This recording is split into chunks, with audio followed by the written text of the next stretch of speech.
네, 은혜 받으실 하나님의 말씀은 빌립보서 1장 27절부터 30절 말씀입니다. 오직 너희는 그리스도의 복음에 합당하게 생활하라. 이는 내가 너희에게 가보나 떠나 있으나 너희가 한 마음으로 서서 한 뜻으로 복음의 신앙을 위하여 협력하는 것과 무슨 일이든지 대적하는 자들 때문에 두려워하지 아니하는 이 일을 듣고자 함이라. 이것이 그들에게는 멸망의 증거요 너희에게는 구원의 증거니 이는 하나님께로부터 난 것이라. 그리스도를 위하여 너희에게 은혜를 주신 것은 다만 그를 믿을 뿐 아니라 또한 그를 위하여 고난도 받게 하려 하심이라. 너희에게도 그와 같은 싸움이 있으니 너희가 내 안에서 본 바요 이제도 내 안에서 듣는 바니라. 아멘. 네.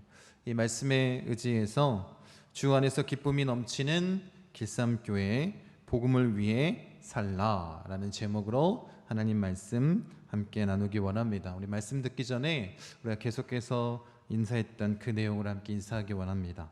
예배 자리에서 시작된 거룩은 삶의 자리에서 완성됩니다. 함께 인사하겠습니다. 예배 자리에서 시작된 거룩은 삶의 자리에서 완성됩니다. 아멘. 네. 우리 지난주에 그 바울이 유언과도 같이 한 가지, 오직 한 가지만 지켜달라라고 권면했던 말, 그리스도의 복음에 합당하게 생활하는 것이라고 말씀드렸습니다. 우리가 복음에 합당하게 생활하는 것이 하나님의 영광을 위해서 사는 것 아닙니까? 조금 더 쉽게 표현한다면 하나님의 이름에 먹칠하지 않는 그런 삶을 사는 것이 그리스도인의 합당한 복음을 위한 일 아니겠습니까? 그런데 우리 지난주 한 주간 벌어진 그 일들, 이 모습들을 통해서 우리가 그리스도인인데 예수님의 영광이 아닌 다른 모습으로 우리가 비춰지고 또 그렇게 안타까운 일들을 이 땅 가운데 행하게 된 것이 너무나도 마음이 아픕니다. 여러분, 우리가 그들과 우리가 다르다고 얘기할 수 없습니다. 그렇게 얘기한다면 우리의 모습이 매우 초라해지는 것 아니겠습니까? 단 우리가 그들이 하나님의 이름을 팔아 정치적으로 또 자신의 이익을 위해서 자신의 주장을 강요하고 권위를 두기 위해서 사용했다는 것 자체가 참 안타깝습니다. 이런 안타까운 실정이 되어버린 것이 이 대한민국의 그리스도인들이 복음이 아닌 하나님이 아닌 다른 것을 붙잡기 시작했기 때문 아니겠습니까? 누구의 잘못이 아니라 우리 모두의 잘못 아닙니까? 하나님이 아닌, 복음이 아닌 다른 것을 붙잡은 그 모습 때문에 그런 것 같습니다. 우리가 회개하고 그 복음 앞에 복음에 합당한 생활을 하지 않으면 이 어려움을 이제는 해결하지 못합니다. 여러분, 우리가 온전히 하나님의 말씀을 믿고 또 복음의 능력을 살아가고 다시 한국 교회가 회복되어질 수 있는 유일한 길은 다른 것이 아닙니다. 오직 복음에 합당한 생활하는 그런 그리스도인이 세워지는 것, 다시 복음 앞에 서는 것 아니겠습니까? 오직 예수, 오직 성경, 오직 은혜, 오직 믿음, 오직 하나님의 영광을 위해서 달려갈 때 이것이 온전히 회복되어질 줄 믿습니다. 그래서 오늘 함께 나누는 그 복음에 합당한 생활이 무엇인지, 바울이 우리에게 전해주는 성경에 기록되어 있는 그것이 무엇인지 우리가 함께 나누길 원합니다. 우리 27절 말씀 같이 함께 읽겠습니다. 오직 너희는 그리스도의 복음에 합당하게 생활하라. 이는 내가 너희에게 가보나 떠나 있으나 너희가 한 마음으로 서서 한 뜻으로 복음의 신앙을 위하여 협력하는 것과. 첫 번째 복음에 합당한 생활을 바울은 뭐라고 얘기하냐면 협력하라 라고 말하고 있습니다. 이는 내가 너희에게 가보나 떠나 있으나 너희가 한 마음으로 서서 한 뜻으로 복음의 신앙을 위하여 협력하는 것과, 이렇게 말합니다. 우리가 복음에 합당한 생활, 성경에서 보면 첫 번째 뭐라고 얘기하냐면 협력하라라는 것입니다. 여러분, 바울이 교회 내부에 한 몸을 이룬 이 교회의 지체들, 이 성도들이 하나 되기를 권면하고 있는 것입니다. 우리 그리스도인들이 각자 세상을 살아가지만 우리 모두는 뭐예요? 교회 안에서 한 몸을 이룬, 한 공동체를 이룬 그런 자들 아니겠습니까? 그 한 몸을 이루며 살아가는 교회 안의 삶에 대해서 바울이 뭐라고 얘기하고 있냐면 협력하라 라고 말하고 있는 것입니다. 이 협력하라는 의미는 함께 경주하다, 함께 싸우다 라는 그런 의미가 있습니다. 여러분 고대 전쟁을 한번 생각해 보시면 그 의미를 잘 알 수 있습니다. 그 전쟁을 할 때 그 줄로 이렇게 한 줄로 계속 그 전쟁을 나가기 전에 서 있다가 전쟁이 시작되면 어떻게 해요? 이 한 줄이 먼저 앞으로 올라갑니다. 그래서 그 한 줄이 패하면 그 다음 줄이 올라가게 되는 것입니다. 여러분이 고대 전쟁의 그 모습을 한번 잘 생각해 보면 그 줄이 패하거나 뚫리게 되면 망하는 것 아니겠습니까? 전쟁에서 지는 것 아니겠습니까? 한 열로 나아갈 때 한 마음 한 뜻 되어서 싸우지 않고 그 중에 한 사람이라도 다른 생각을 품고 있다면 그 한 열은 어떻게 되겠습니까? 그대로 패하고 망할 수밖에 없는 것 아니겠습니까? 그래서 뭐라고 얘기하냐면 협력하라는 거예요.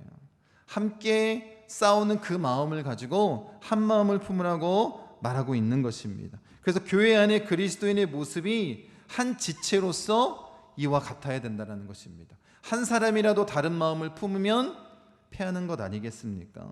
제가 말씀드린 건 뭐냐면 교회 안이라고 꼭 똑같은 생각을 갖고 행동하라는 것이 아닙니다. 여러분 교회 안에는 정치적으로 색깔이 다른 사람들이 있을 수 있습니다. 뿐만 아니라 의견이 다를 수도 있고 또 서로 관심사가 다를 수 있습니다. 그래서 마음이 맞는 사람들이 다를 수 있다는 것입니다. 이런 모든 것을 무시하고 하나 되라 라고 말하는 것이 아닙니다. 제가 지금 말씀드린 이 협력하라는 것은 무엇이냐면 우리가 하나 되어야 되는 그 순간, 협력해야 될 그 순간 자신이 가지고 있는 생각들을 내려놓을 수 있어야 된다는 것입니다. 하나님의 뜻에 합당하게, 복음에 합당하게 한 마음 한 뜻 되어 협력해 나아갈 수 있도록 우리가 우리의 마음을 준비해야 되는 것 아니겠습니까? 오직 복음에 합당한 모습으로 내 생각을 다 내려놓을 수 있는 그것이 진정한 교회의 모습 아니겠습니까? 그래서 우리가 길쌈교회를 꿈꾸며 나아갈 때에 이 한 가지를 원하는 것입니다. 우리가 하나 되어지는 것. 오직 복음을 위해서, 오직 주님을 위해서 내 것을 내려놓을 수 있는 마음, 그 마음을 우리가 갖기를 원합니다. 여러분 그것이 복음의 핵심 진리이고 복음의 능력 아니겠습니까? 그래서 예수님께서 이렇게 말씀하십니다. 요한복음 17장 11절에 나는 세상에 더 있지 아니하오나 그들은 세상에 있사옵고 나는 아버지께로 가옵나니 거룩하신 아버지여 내게 주신 아버지의 이름으로 그들을 보존하사 우리와 같이 그들도 하나가 되게 하옵소서. 이렇게 말씀하고 있습니다. 예수님께서 원하시는 것이 무엇이에요? 이제 예수님이 십자가에서 죽고 부활해서 하나님 보좌 우편에 계실 텐데 그래서 너무나도 안타까운 것입니다. 그래서 예수님이 하나님께 간구하는 게 뭐예요? 하나님과 예수님이 하나 된 것처럼 이제 남아있는 우리 모든 그리스도인들도 하나 되길 원한다는 것 아니겠습니까? 이것이 복음의 핵심 진리입니다. 예수님이 이 땅 가운데 오신 이유 아니겠습니까? 우리 모두가 주 안에서 하나 되는 것. 그래서 복음을 위해서 한 마음 한 뜻으로 협력해 나가는 것 아니겠습니까? 여러분 온통 경쟁하고 비교하고 다투고 쪼개지는 이 세상 가운데에서 복음 때문에 하나가 되는 것입니다. 주님 때문에 하나 되는 것, 그것이 교회의 능력 아니겠습니까? 여러분 교회는 다양함과 하나됨이 공존하는 곳입니다. 온갖 문제에 대한 생각이 오만 가지로 다를 수 있습니다. 그렇게 다양할 수 있습니다. 그런데도 복음 때문에 주님 때문에 협력하고 하나 되는 것, 이것이 바로 교회입니다. 그런데 오늘날 한국교회의 현실은 어떻습니까? 자신의 주장과 정치적인 입장과 경제적 이익을 위해서 분열되어 있는 것 같지 않습니까? 왜 하나 되지 못하고 무엇이 우리를 그렇게 무기력하고 이 세상에 지탄받는 그런 교회로 만들어 버렸습니까? 목사가 문제야. 돈에 혈안이 되어 있어. 어떻게 한번 정치해 보려고. 이렇게 말하는 것으로 이렇게 비난한들 그 해답은 나오지 않습니다. 그런데 오늘 본문에 분명히 뭐라고 말씀하냐면 우리가 한마음 한뜻 되어 함께 협력해서 서야 된다라고 말하고 있습니다. 여러분, 우리가 그렇게 될 수밖에 없는 이유가 무엇일까? 한마음 한뜻 되어야 된다라고 말하고 있는데 각자 생각이 이렇게 다른데 어떻게 그게 가능하냐라는 것입니다. 여러분, 그런데 성경은 우리에게 뭐라고 말씀하고 있냐면 이 세상의 교회와 성도만 이렇게 복음 안에서 하나 될 수 있다라고 말씀합니다. 교회가 그런 것 아니겠습니까? 어떻게 그렇게 가능한가? 여러분, 우리의 결심만으로는 그게 가능하지 않습니다. 여러분, 여러분이 지금 성경을 펴고 있다면 27절 말씀 한마음이라는 곳을 한번 보십시오. 이렇게 보시면 거기에 각주가 붙어 있습니다. 그리고 그 각주의 내용이 뭐냐면 이 마음이란 뜻이 헬라어로 영 또는 정신으로 쓰여 있습니다. 여러분, 그러니까 이 마음은 뭘 의미하는 거냐면 성령님을 얘기하는 것입니다. 한 성령으로 한뜻 되어질 수 있다라는 거예요. 우리의 노력이 아니라 오직 성령님께서 한 마음을 주시고 한 뜻을 주신다라는 것입니다. 그 성령님을 의지할 때만 가능하다라는 것입니다. 우리의 노력이 아니다라는 것입니다. 그러니 한국교회가 지금 분열되어지는 가장 큰 문제는 뭐냐면 이 성령의 하나됨이 우리에게 없다라는 거예요. 그들이 다른 것을 보고 있는 것 아닙니까? 복음이 아니라 하나님이 아니라 다른 것을 보고 있는 것은 아닙니까? 여러분, 자신들의 배만 불리기 위해서 또 정치적인 이유 때문에 다른 어떤 것으로 그들이 바라보는 것이 복음이 아니라 성령이 아니라 다른 것이기 때문에 이런 일들이 벌어진 것 아닙니까? 여러분, 우리가 교회 안에서 모든 그리스도인들이 복음을 위하여 협력하여 하나 되기를 원합니다. 이것은 우리의 힘이 아니라 오직 성령으로만 가능하다라고 말씀하고 있는 것입니다. 여러분, 무엇을 구하고 있습니까? 우리 안에 아직 하나 되지 않고 서로 이견이 있고 자신이 옳다고 주장하는 것을 내려놓을 마음이 없다면 그 안에 성령님이 계시지 않는다라는 거예요.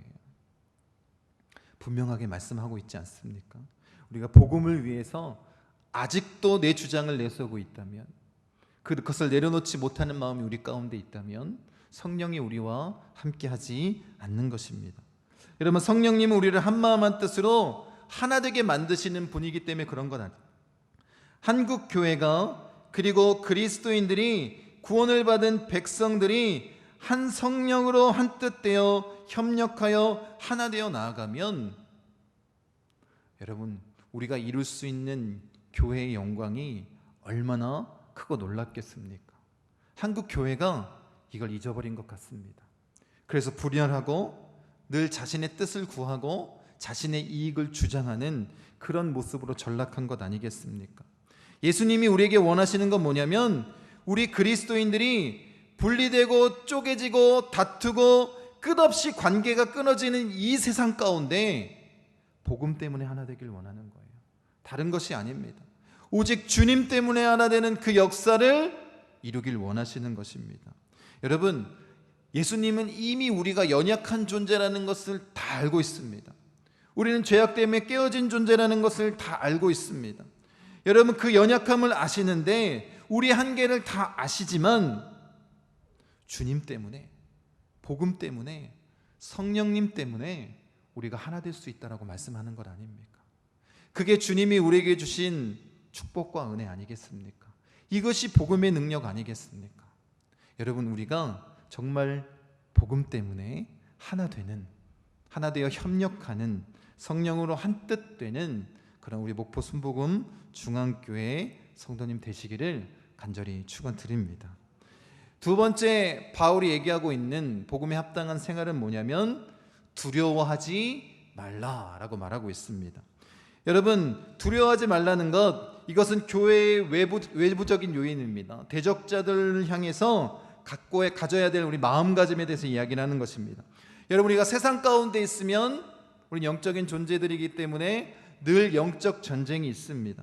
그 영적 전쟁에서 두려워하거나 움츠려 하거나 뒷걸음치지 말라라는 것입니다. 여러분, 우리의 삶에는 이 대적과 원수들과 이 영적 전쟁이 늘 있을 수밖에 없습니다. 우리 28절 말씀 같이 한번 읽겠습니다.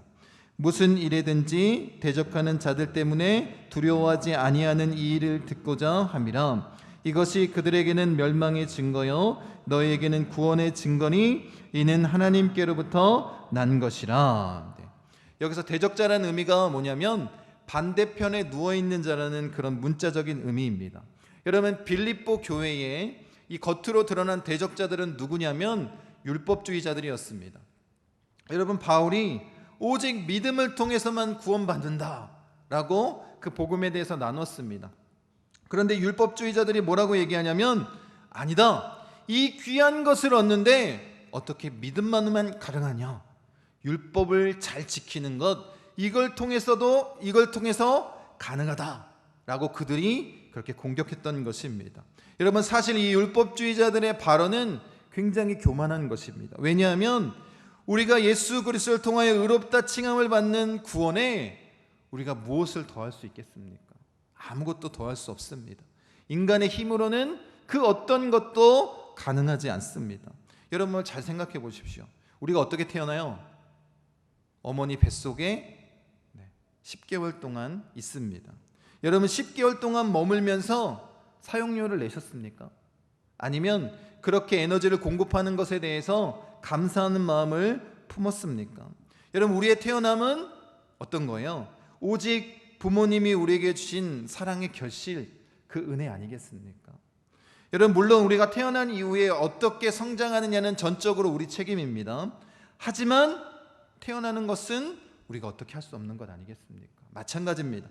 여러분, 구원도 오직 예수 그리스도의 은혜가 아니고서는 받을 길이 없습니다. 우리 어떤 것으로 구원을 이룰 수 있겠습니까? 그래서 이 율법주의자들의 말이 교만한 것입니다. 여러분, 우리가 복음의 반대편에 서 있는 자들을 근데 두려워할 필요가 없습니다. 여러분, 그들이 지금은 기세등등하고 강력하고 우리를 핍박하고 박해하고 궁지에 모는 것처럼 보일 수 있을지 모르겠지만, 하나님을 대적하는 사람들에게는 그의 결국이 뭐냐면 멸망과 심판입니다. 그런데 하나님을 믿는 자들은, 그 하나님 편에 서 있는 자들은 구원과 상급이 기다리고 있다는 것입니다. 이것이 대적자들과의 극명한 차이 아니겠습니까? 그래서 지금 바울이 뭐라고 얘기하고 있냐면, 구원과 상급이 하나님께로부터 났다라고 말하고 있는 것입니다. 우리가 복음에 합당하게 생활하는 성도로 자라는 것도 다 하나님께로부터 난 것 아니겠습니까?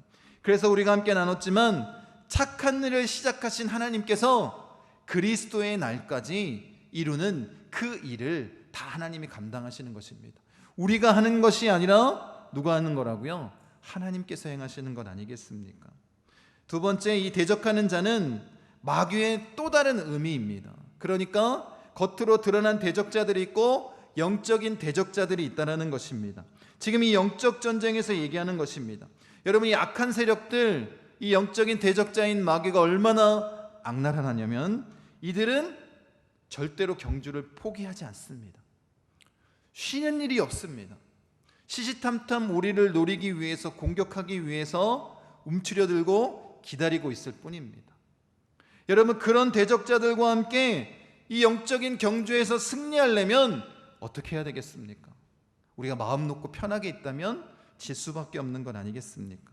끊임없이 자기 부정과 또 성령 충만함으로 하나님과의 친밀함을 유지하기 위해서 노력해야 되는 것 아니겠습니까? 여러분, 이런 노력을 통해서 하나님을 온전히 알고 그 구원의 은혜를 누린 자라면, 여러분, 어떻게 되냐면 이 모든 일들이 자연스럽게 되어지는 것입니다. 우리의 특별한 노력이 아니라 우리 안에 계신 성령님을 통해서 이런 일들이 나타나는 것 아니겠습니까? 그래서 이 모든 구원의 은혜를 하나님께서 이루신다라고 말씀하신 것입니다. 여러분, 우리 교회는 이런 대적자들, 그것이 겉으로 드러난 자들이거나 영적 전쟁을 통한 것이나 그들과의 싸우는 것을 두려워하지 말아야 됩니다. 교회는 이런 영적 전쟁 가운데에서 늘 승리하고 그 하나님의 능력으로 하나님의 나라를 세우기 위해서 세우신 공동체 아니겠습니까? 여러분, 그래서 교회는 어느 시대나 이런 대적자들이 있었다는 것입니다. 늘 이 전쟁 가운데 서 있는 곳이 교회입니다. 여러분, 그래서 교회는 유람선이 아닙니다. 교회는 전함입니다.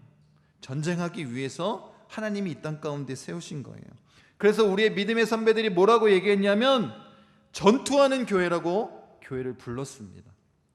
영적 전쟁이 끊이지 않는, 언제까지냐면 예수님이 이 땅 가운데 재림하시는 그날까지, 온전한 승리를 선포하시는 그날까지 영적 전쟁이 끊이지 않을 수밖에 없다라는 거예요.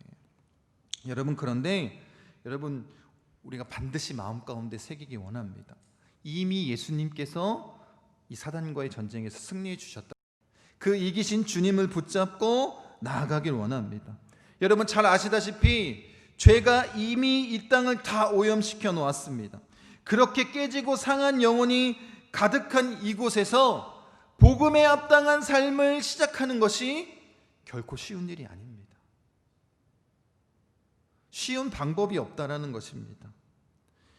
여러분, 그러나 그 대적자들이 일어나지만 바울은 뭐라고 얘기냐면, 이것이, 보세요, 이것이 그들에게는 멸망의 증거요 너희에게는 구원의 증거니 이는 하나님께로부터 난 것이라. 여러분, 우리의 삶에 있는 영적 싸움의 본질이 이 하나님께로부터 난 구원이라고 말하고 있습니다. 신앙의 본질이 구원의 증거 아니겠습니까? 우리가 바른 신앙생활, 복음에 합당한 생활을 할 때 대적자들과의 전쟁은 반드시 이루어지는 것입니다. 여러분, 그런데 그것이 대적자들의 멸망의 증거가 되는 거예요. 왜냐하면 마지막 날 하나님 앞에서 그 심판받을 때 이 대적자들은 멸망하기 때문입니다. 우리에게 뭐가 있습니까? 구원의 증거가 있지 않습니까? 그래서 늘 승리하는 삶을 살 수밖에 없다라는 것입니다. 여러분, 혹시 우리가 신앙생활을 오래 하신 분도 있고 또 오늘 시작하신 분도 있지만, 여러분, 우리가 이 신앙생활 가운데 혹시 이 영적인 싸움을 멈추고 계신 분들은 없습니까? 진짜 우리 그리스도인들이 참 복음에 합당한 생활, 신앙 생활을 하는 것은 쉬운 방법이 없습니다. 그런데 여러분, 혹시 내가 그렇게 쉽게 신앙생활을 하고 있습니까? 여러분, 주님 앞에 설 때도 마찬가지입니다. 쉬운 길은 없습니다. 우리 믿는 자들에게 주어진 숙명은 뭐냐면, 교회의 숙명은 뭐냐면, 믿음의 길, 이 복음에 합당한 삶을 살고자 할 때 영적인 치열한 싸움이 끊이지 않는다는 것입니다. 고난과 수고를 짊어질 수밖에 없는 것이 우리 믿는 자에 대한 삶 아니겠습니까? 우리가 더 주님과 가까이 서면 설수록 어쩌면 그 전쟁의 강도가 더 강력하게 나타날 수 있다는 것입니다. 여러분, 꼭 기억하십시오. 그리스도를 위해 살지 않으면 고난도 없습니다. 그리스도를 위해 살지 않으면 이 영적 전쟁이 없다라는 것입니다. 여러분, 이 영적 전쟁을 통한 고난과 수고를 통과하는 것, 그것이 그리스도인의 숙명입니다. 그런데 여러분, 두려워하지 마십시오. 주님이 늘 우리와 함께 하십니다. 주님이 늘 승리하시고 우리는 그 승리하신 주님만 바라보면 되는 것 아니겠습니까? 그래서 바울은 두려워하지 말라라고 말하는 거예요. 여러분, 이 의미가 뭐냐면, 어떤 의도를 갖고 있는 글이냐면, 여러분, 이 단어가 어떨 때 사용되었냐면 말이 깜짝 놀래서 뒷걸음치는 그런 것을 보고 딴 단어입니다. 여러분, 그런데 한번 잘 생각해 보십시오. 말이 겉으로 보기엔 어때요? 덩치도 크고 멋지게 생겼잖아요. 그런데 겁이 엄청 많답니다. 겁이 많은 이유 중에 하나는 뭐냐면 눈이 잘 안 보인대요. 시력이 안 좋대요. 그러니까 경주하는 이 말들도 막 달리다가 옆에 말이 다가오면 움츠려들어서 제대로 뛰지 못하는 거예요. 왜냐하면 시력이 안 좋으니까 뭐가 다가오는데 그 물체가 뭔지 모르잖아요. 형상이 정확하지 않으니까 굉장히 두려움에 움츠려드는 것입니다. 그래서 경주하는 말이나 아니면 여러분들이 그 관광지나 이런 데 가면 마차 끄는 말에 뭘 달아요? 차 한 대라는 것을 답니다. 오직 뭐만 보고 달리라고, 앞만 보고 달리라고. 여러분, 그 말이 그렇게 두려움이 많습니다. 여러분, 우리 그리스도인들에게 이 차 한 대의 역할을 하는 것이 있습니다. 그게 뭘까요? 오직 예수 그리스도 아니겠습니까? 지금 바울이 두려워하지 말라고 하면서 우리에게 전해주는 건 뭐냐면 예수 그리스도로만 바라보라는 거예요. 우리에게 영적 전쟁은 끊이지 않는다라는 것입니다. 그런데 승리할 수 있는 유일한 길, 그게 뭐냐면 예수님을 보라는 것 아니겠습니까? 주님이 나와 함께 하신다면 성령 충만함으로 우리 앞에 일어날 모든 전쟁 가운데에서 승리할 수 있다라는 거예요. 그렇게 두려워하지 않기를 원합니다. 세 번째 뭐라고 얘기하냐면 그래서 고난을 기뻐하라 라고 말하고 있습니다. 말씀 보세요. 29절 30절입니다. 그리스도를 위하여 너희에게 은혜를 주신 것은 다만 그를 믿을 뿐 아니라 또한 그를 위하여 고난도 받게 하려 하심이라. 너희에게도 그와 같은 싸움이 있으니 너희가 내 안에서 본 바요 이제도 내 안에서 듣는 바니라. 여러분, 고난과의 싸움은 빌립보 교회 성도뿐만 아니라 바울도 경험했다라는 거예요. 모든 그리스도인들이 그것을 경험한다라는 것입니다. 마찬가지로 우리에게도 있습니다. 그런데 모든 그리스도인들에게는 뭐가 있냐면 고난의 은혜가 있다라는 것입니다. 우리가 복음에 합당한 생활에 대해 언급하며 고난의 은혜를 기뻐하라 라고 바울이 말하고 있는 것입니다. 여러분, 29절의 내용을 풀어보면 이것입니다. 우리가 구원의 은혜, 하나님과의 관계가 회복되어지고 하나님 자녀의 특권을 누리고 모든 영광에 참여하게 된 그 은혜를 우리에게 베풀어 주신 이유가 뭐냐면 믿는 은혜뿐만 아니라 고난을 통한 은혜도 받게 하기 위해서다라고 말씀하고 있는 것입니다. 여러분, 우리가 신앙생활하면서 고난을 은혜라고 고백하는 것, 누가 원하시냐면 주님이 원하시고 기뻐하시는 것입니다. 오직 복음을 위해서 받는 그 고난, 여러분, 이것이 은혜임을 고백하는 것, 그것이 하나님이 기뻐하시는 일입니다. 여러분, 사실 모든 그리스도인들에게 주어지는 것이 바로 이것 아니겠습니까? 한번 보세요. 골로새서 1장 24절에 바로 이렇게 고백합니다. 나는 이제 너희를 위하여 받는 괴로움을 기뻐하고 그리스도의 남은 고난을 그의 몸된 교회를 위하여 내 육체에 채우노라. 이런 바울이 뭐라고 고백하고 있습니까? 바울은 자기를 위해 고난당해 주심으로 영원한 구원을 베풀어 주신 그 주님의 은혜를 잊지 않았다라는 것입니다. 이제 어떻게 한다라는 거예요? 그 주님의 고난을 내 몸에 채우겠다라는 거예요. 뭘 위해서? 복음을 위해서, 주님이 세우신 이 교회를 위해서 그렇게 행하겠다라고 말하고 있는 것입니다. 고난받는 것을 기뻐하고 고난의 은혜를 사모하는 그런 모습 아니겠습니까? 여러분, 우리가 이 고난을 통과해야 하나님의 뜻을, 그 마음을 온전히 알 수 있는 거예요. 그래야 어떻게 해요? 우리가 다른 사람을 위로하고 다른 사람에게 복음을 전하고 그들에게 주의 사랑을 나눠줄 수 있는 것 아니겠습니까? 주님의 남은 고난을 자기 몸에 채우며 나를 위해 십자가를 지신 십자가 고난에 동참하며 지금 겪는 이 고난과 비교할 수 없는 영광을 바라보며 나아가는 것, 여러분, 이런 감격스러운 고백을 꺼내는 것 아니겠습니까? 그것이 그리스도인의 모습 아니겠습니까? 그래서 바울이 뭐라고 얘기하냐면 성경은 복음에 합당한 삶을 사는 자들에게 합당한 모습, 당연한 것은 무엇이냐면 고난이라고 말합니다. 보세요. 디모데후서 3장 12절입니다. 같이 한번 읽겠습니다. 무릇 그리스도 예수 안에서 경건하게 살고자 하는 자는 박해를 받으리라. 여러분, 이것이 그리스도인의 삶이다라는 거예요. 경건하게 우리가 복음에 합당한 생활을 하는 자들의 모습은 뭐냐면 박해를 받는 것, 고난을 당하는 것이다 라고 말씀하고 있습니다. 이것은 바울뿐만 아니라 예수님도 우리에게 그대로 전해주고 있습니다. 복음에 합당한 삶을 살면 고난이 임한다. 말씀 한번 보세요. 세상이 너희를 미워하면 너희보다 먼저 나를 미워한 줄을 알라. 너희가 세상에 속하였으면 세상이 자기의 것을 사랑할 것이나 너희는 세상에 속한 자가 아니요 도리어 내가 너희를 세상에서 택하였기 때문에 세상이 너희를 미워하느니라. 왜 세상이 우리를 미워한대요? 예수님을 미워하기 때문에.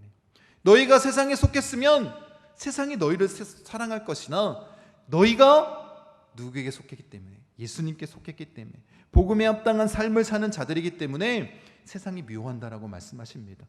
그것이 바로 주님이 말씀하신 참된 그리스도인의 삶 아니겠습니까? 여러분, 우리의 삶의 모습이 예수님을 닮아간다면, 복음에 합당한 삶을 살아간다면 이 세상 가운데 미움을 당하는 것이 당연한 것입니다. 우리에게 주를 위한 고난이 없다면 어떻게 보면 부끄러운 일 아닙니까? 여러분, 이 세상에 살아가는데 우리에겐 아무런 고난이 없습니다. 그렇다면 정말로 부끄러운 일 아닙니까? 주님이 하신 말씀과 다르게 살아가는 것 아닙니까? 여러분, 믿는 자의 고난을 이상한 것으로 여기지 마십시오. 복음에 합당한 생활을 살 때 당연히 우리에게 임하는 것입니다. 어떻게 이런 고백을 바울이 할 수 있겠습니까? 그에게는 부활의 능력이 있었습니다. 영생의 소망이 있었습니다. 예수님이 주신 그 생명을 품고 나아가는 자 아니겠습니까?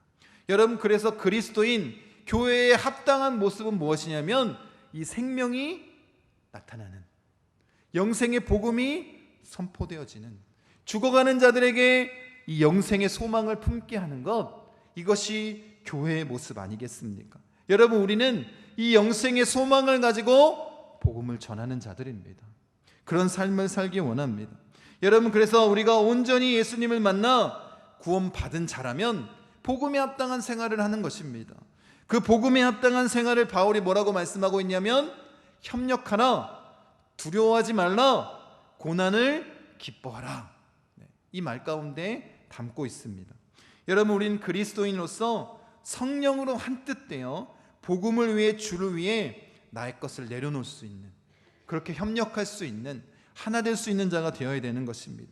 그런 삶을 사는, 복음에 합당한 삶을 사는 자들이라면 대적자들과 이 영적 전쟁이 끊이지 않을 수밖에 없는 것 아니겠습니까? 늘 영적 전쟁이 일어납니다. 우리는 전투하는 교회 아니겠습니까? 이들과의 대립을 통해서 이미 승리하신 주님만을 바라보고 나아가길 원합니다. 그렇게 주님께서 우리에게 승리를 주셨습니다. 여러분, 우리가 더 이상 두려워하는 것이 아니라 강하고 담대하게 이 영적 전쟁에서 날마다 승리하는 자 되길 원합니다. 여러분, 우리가 나눈 것처럼 예수님께서 이 구원의 은혜를 우리에게 베풀어 주신 것은 믿을 뿐 아니라 뭐를 위해서도, 고난의 은혜를 위해서도입니다. 여러분, 우리가 영적 전쟁에 끊임없이 참여하지만, 그 고난을 늘 당하지만, 여러분, 우리 마음 가운데 꼭 마음에 새겨야 됩니다. 이 모든 것이 다 하나님의 영광을 위한 것 아니겠습니까? 이 모든 것이 복음을 위한 것 아니겠습니까? 우리가 그렇게 주님을 보며 나아가기를 원합니다. 그렇게 하나님께서 우리를 축복의 통로로 세우시기 위해서 이 고난을 기뻐하는 자로 세운 것 아니겠습니까? 여러분, 그래서 우리가 할 일은 딱 한 가지입니다. 부활의 능력, 영생의 소망을 가지고 그 생명을 전하는 삶을 사는 것입니다. 믿지 않는 자들에게, 아직 복음이 그 자리 잡지 못한 자들에게 우리가 그 분명한 복음의 능력을 전하는 삶을 사는 것 아니겠습니까? 여러분, 그래서 여러분이 이 세상 가운데 오직 한 가지, 이 복음 자체만을 강조하는 자 되기를 원합니다. 다른 것을 붙잡지 않기를 원합니다. 한국 교회가 어려움을 당하는 이유처럼 하나님이 아닌 다른 것을 붙잡고 복음이 아닌 다른 것을 붙잡는 자가 아니라 오직 복음에 합당한 생활로 땅끝까지 주의 복음을 전하는 우리 목포 순복음 중앙교회 성도님 되시기를 간절히 축원드립니다.